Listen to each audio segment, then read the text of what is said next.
Making reliable progress with your creative work comes down to one thing most talented, committed people get wrong. Here's how to check. Give me the next 5 minutes and I'll show you why the suffering tax is not one you actually have to pay and the 3-step framework you can use to stop paying it.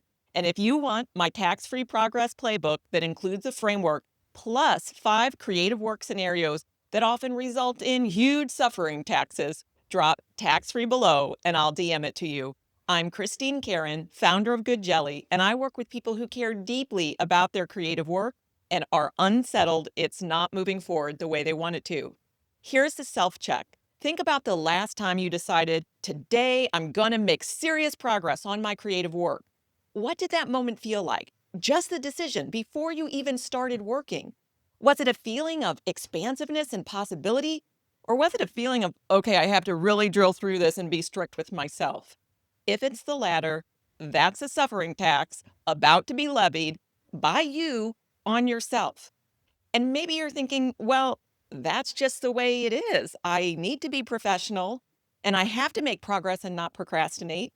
But I'm going to ask you, where did that thinking come from? Not your creative self, that's for sure. Your creative self, meaning that part of you that sparks alive when it and you get to do your creative thing. That part is not walking around in a hair shirt saying, oh, joy, I get to suffer with my creative work today. No, the whole suffering tax is something that has been imposed on creative, human-centered work since the start of the Industrial Revolution, so going all the way back to the late 1700s. And yeah, we're doing it. Going into a little history here because it's important. What was the Industrial Revolution all about? Speed and efficiency and churning out product with impressive consistency, but also impressive monotony. All variation flattened, all idiosyncrasy ousted. An approach to making progress like that does not work for creative work because creative work, by definition, has variation, is idiosyncratic. If all that is flattened, then the sense of you-ness gets flattened too. And that is the source of the suffering tax, expecting you to get your wildly unique creative work done in a way that is homogeneous, flat, and well, ick. Who wants that? So here's the 3-step framework to get the ick out of getting your creative work done, plus a specific situation where I actually recommend you delay implementing this framework. Step number 1, design the process you use to get your creative work done to work with you. Getting your creative work done involves as much craft as your art itself. It's about using process thinking, but not in a cookie cutter way. Just because something may be a smart approach or tool for someone else does not mean it will automatically be an effective one for you.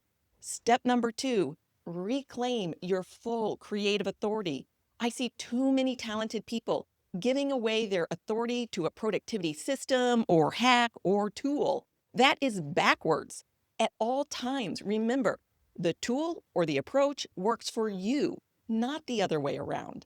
Step number 3, honor embodied data, meaning the internal input that registers as you design and execute your creative work.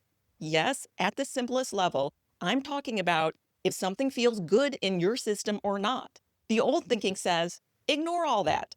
Some even call it resistance if you pay attention to it. It is not resistance. It is data that when tuned into will help you make your progress more reliable.